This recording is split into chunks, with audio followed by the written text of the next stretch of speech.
네, 아까 내빈 소개 못 해드린 분 마저 해드리고 저희 이야기 계속 나눠가도록 하겠습니다. 한국민속촌 농악 창설 단장님이시고 제인청 소고춤의 예능 보유자시죠? 정인삼 선생님 자리하셨습니다. 선생님 어디 계시나요? 선생님, 정인삼 선생님, 네, 저쪽에 계십니다. 네, 다시 한번 박수 부탁드립니다. 네, 감사합니다. 네, 이노연 선생님의 소고춤 한 편의 모노드라마 보는 듯한 그런 느낌을 저는 받았습니다.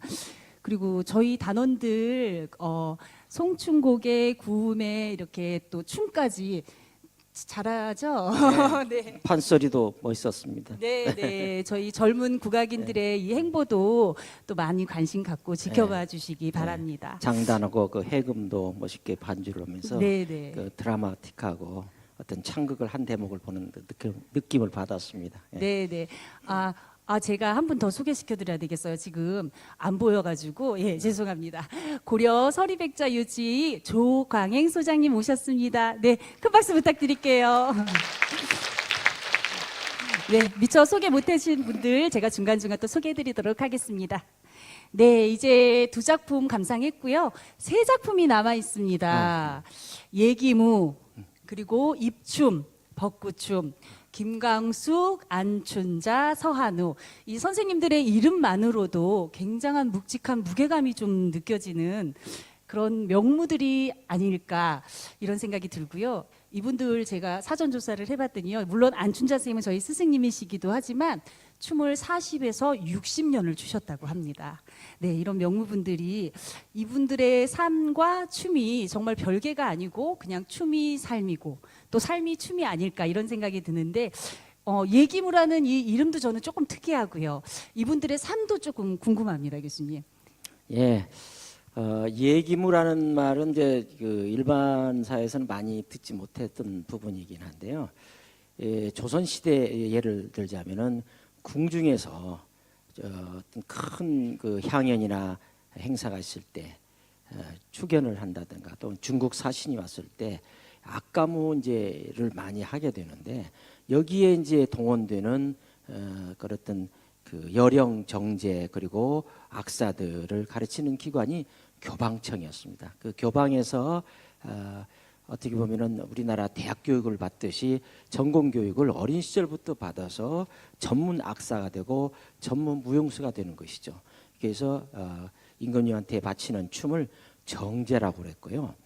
그렇게 해서 추어졌던 춤, 소리, 악기 이런 것들이 이제 또 지방의 관청이 있습니다. 그래서 지방교방이라고 하는 데서 관기들에 의해서 또 장악청이 있어서 악사들이 해서 모든 이 악기와 그다음에 춤 여러 가지 기예능 또는 연희 이제 경중우인이라고 해서 제인청의 광대들도 서울에 올라가서 광대가 되는 것이 꿈이었죠. 여러분들이 왕의 남자에서 보셨듯이 이런 우리나라의 악가무 또는 뭐 시서와 이런 것도 있었습니다만 이런 놀이가 상당히 발달했었는데 이런 것들이 조금 이제 침체하게 됐던 것이 인조 때 우리가 청태종한테 무릎을 꿇는 남한산성에서 국치를 당한 이후로부터 그 제인청을 폐지를 합니다. 그래서 그 다음부터 그렇지만 이제 아무리 그게 국가기관이 폐지했다 하더라도 국가 행사가 있고 그 후로도 사신이 오기 때문에 그것을 운영은 했었습니다만은 이런 그 도감 산대도감이라든가 이런 그 제인 광대들 관장하던 기관들이 사라졌습니다만은 그래도 이제 점차 사라지면서도 이제 살아남았었죠. 그리고 이제 얘기라고 하는 것은 이제 그런 속에서 특히 이제 노래하고 춤을 추고 하는 어떤 기녀들, 관기들이나 이런 사람들 이제 얘기라고 그랬는데 물론 이제 그 가무기생 또는 화초기생에서 대접만 하는 그 기생들이 있었지만 정말 이 예술을 하는 기생들은 오늘날 말하자면 예술 전공을 했던 국악인들이나 마찬가지죠. 전통 예술은 이런 데서 추었던 춤들이 상당히 레퍼토리가 많은데 그걸 압축해서 그냥 허튼 춤으로 추는 입춤 그리고 뭐 부채를 들고 추는 부채 입춤 그다음에 수건을 들고 추는 수건 입춤 또 그다음에 마지막에는 그 접시를 들고 추는 입춤도 있습니다. 물론 그 밖에 뭐 소고춤도 있습니다만 그래서 요걸 압축해서 작품화가 돼가지고 전승되는 것을 우리는 오늘날 예기무라고 해서 전라북도 무형문화재 제48호 김광숙 선생님이 인간문화재로 지정되셨는데 특별히 오늘 우리가 모셨습니다. 그래서 예비기구가 나온 겁니다. 네. 그러면 오늘 김광숙 선생님은 입춤을 종류가 뭐 여러 가지가 있다고 말씀해 네. 주셨는데 어떤 입춤을 하시는 건가요? 입춤은 이제 그냥 우리가 그냥 맨손으로 추는 춤이 입춤이지만 그것을 또 이제 부채를 들고 출 때 이제 부채 입춤이라고 그러고 네네. 수건을 들고 수건 입춤. 그 수건 입춤이 발전해서 오늘날 살풀춤으로까지 네. 발전하게 되는데 전국적으로 다 사라지고 유일하게 남아 있는 접시 입춤을 오늘 추시는 것이죠. 아마 다른 춤들은 보셨지만 접시 입춤을 보시기는 드문 경우 때문에 오늘 굉장히 기대가 되는 네. 춤이기도 합니다. 제가 김광숙 선생님을 춤을 또 많이 뵙기도 했는데 수건춤을 많이 하셨어요. 네, 근데 네. 제가 용인에 오실 땐 특별히 접시로 해달라고 특별히 부탁을 드려서 아주 귀한 춤입니다. 오늘은 접시 예기무를 아마 감상하시게 될 거고요. 저희 또 안춘자 선생님 춤에 대해서 또 안춘자 네. 선생님이 된 것은 직접 스승이니까 아, 그분이 직접 얘기하시는 게 없고 뭐 부원하겠습니다. 네. 저희 선생님 연세를 말씀드려도 안 혼날까 모르겠네요. 괜찮습니다. 저희 선생님이 14세에 춤을 추셔가지고 64년을 춤을 추셨대요. 그러니까 내년이면 80이시죠. 네. 근데 저희보다 더 열정이 가득하시고 아직도 춤을 못 출까봐 집에서 댁에서 구로까지 자전거를 타고 왔다 갔다 하신다고 그러더라고요. 다리 힘이 빠지실까봐. 근데 저희 선생님 춤은 제가 뭐 선생님 춤을 감히 이렇다 저렇다 말씀드리기는 힘들지만 정말 예쁜 발을 갖고 계세요. 아마 예술적인 발이 아닐까 저는 이렇게 말씀을 드리는데 선생님의 그 짜잘짜잘한 발놀림 한번 춤추실 때 유심히 보시면 그 말이 그 말이구나 조금 이해하시기 편하실 것 같아요. 그래서 이렇게 선생님하고 같이 할 수 있다는 것 자체가 사실 너무나 큰 영광인 거죠. 네. 네, 훌륭한 스승을 두셨네요. 저는 네, 우리 감사합니다. 안춘자 우리 명물을 볼 때마다 참 대단하다고 느껴지는 것이 몇 가지가 있는데 춤을 추시는 분들은 이론 공부하고 책을 낸다는 것은 거의 상상을 못하죠. 네, 우리 저 같은 맞습니다. 이제 학문을 하는 학자나 연구자들이나 하는 것인데 이분은 참 그 아름다운 춤을 추시는데 이제 어떤 불행하기도 바깥 양반을 일찍 여여서 정말 슬픔과 한 속에서 정말 본인도 생을 마감할까 할 정도로 그렇게 어려운 시기를 중간에 넘겼는데 이제 죽을 지경쯤 됐을 때 생각해보니까 내가 이렇게 정말 죽어야 되냐.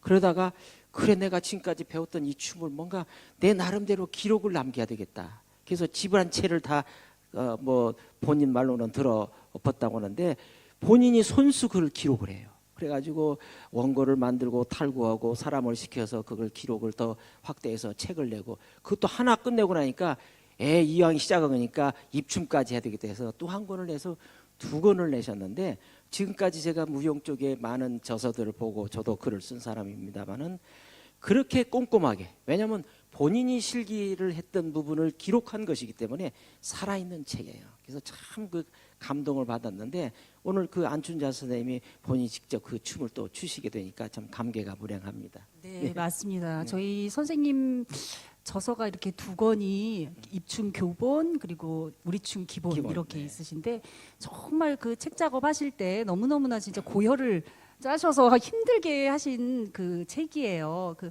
손수 발 하나하나 동작 손 하나하나를 다 일일이 촬영을 하셔가지고 일일이 또 쓰셔서 정말 어디 누구한테 맡기지 않고 손수 이렇게 하신 아주 귀한 책입니다. 교보문고에 검색하면 나와요. 네, 네, 많이 관심 있으신 분들 또 한번 봐주시기 바라고요.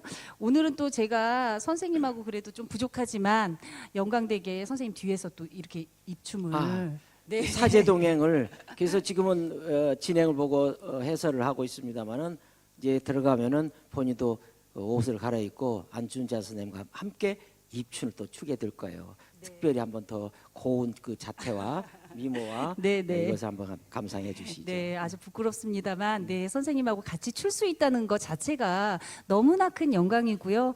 우리 너무나 훌륭하신 명무 선생님들, 명장 선생님들 이렇게 모셔서 판을 벌릴 수 있다는 것도 정말로 너무나 큰 영광이 아닐 수가 없습니다. 저희 선생님 그리고 예기무 김광숙 선생님이 예쁜 춤 이제 기방춤을 또 추셨다면 저희 한국 춤 하면은 또 흥과 신명 아니겠습니까? 근데 이 마지막 벚꽃춤이 정말 판에서 노는 그런 대표적인 또 그런 춤이 아닐까 싶은데 제가 벚구라는 이름이 참 재밌기도 하고 좀 특이하기도 한 것 같고 약간 재미진 것 같기도 하고 그래요. 그래서 이 벚구의 어원에 대해서 조금 말씀을 해주시면 네 우리 예. 아이들이 이해가 쉬울 것 같은데. 우리가 이제 농악하면은 이제 사물악기라고 해서 이제 깽가리, 징, 장고, 북 그리고 그다음에 이제 소고 이제 5가지 악기인데 우리가 흔히 그렇게만 알고 있죠. 근데 특히 이 호남 지방 이쪽에서는 벚구라는 표현을 많이 써요. 지금의 소고는 아주 작은 북인데 벚구는 그보다는 조금 더 커요. 북보다는 좀 작고 중간 정도 그 크기가 되는데요.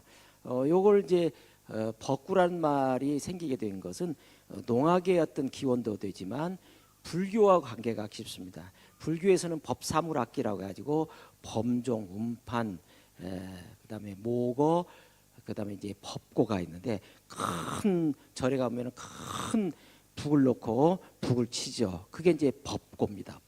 법자리가 이제 법은 불교를 뜻하는 거고 북고자리에서 법고인데 그것이 이제 점차 이제 대중화되고 민간화되고 이게 우리가 농악에 쓰는 이제 쓰여지면서부터는 이제 벚구라는 말로 이제 대체하게 됩니다. 그래서 한간에 나올 때는 뭐 큰 북을 들고 나올 수 없으니까 작아지죠. 작아지다 보니까 이제 농악에서 그 북을 법고라는 말로 이제 대체해서 쓰게 됩니다. 그래서 이제 법고가 법고, 법고, 법구로 어휘가 말이 이제 이렇게 전성이 돼가지고 벚구란 말로 이제 정착이 된 것이 호남 지방의 그 중간치기의 북이라고 생각하시면 되고요. 네. 네, 이따 곡무로 또 나올 텐데 이 벚구 한번 유심히 보시면 좋을 것 같고요. 벚구춤 하면 또 서한우 선생님이시죠? 네, 용인 사람입니다. 네, 용인 분들이시죠? 그리고 천안시립 풍물단 예술 감독으로 지금 계시죠. 네. 네, 이렇게 예기무, 입춤, 벚구춤 작품 이제 감상하실 거고요. 오늘 조금 짧게나마 이렇게 토크를 진행을 했는데 토크 어떠셨어요? 좋았어요? 네, 감사합니다. 네, 교수님 무민동락 시리즈 2, 3, 4 계속 할 수 있을 것 같습니다. 아, 네, 그래요? 네, 오늘- 희망을 얻었습니까? 네, 네. 기획력도 좋으시고 아, 네. 젊으신데도 상당히 말씀도 잘하시죠. 네, 저희야 이제 감사합니다. 나이가 먹었으니까 그냥 내뱉은 말이 되는데 워낙 센스 있게 잘해줘서 제가 오늘 편하게 해설도 하고 지내고 아유, 있습니다. 예, 감사합니다. 네, 교수님 덕분이십니다. 네, 감사합니다. 네, 이렇게 예기춤, 입춤, 벚구춤 이제 감상하시고요. 토크는 여기서 마무리되고 작품 3개에 이어서 감상하시도록 하겠습니다. 감사합니다.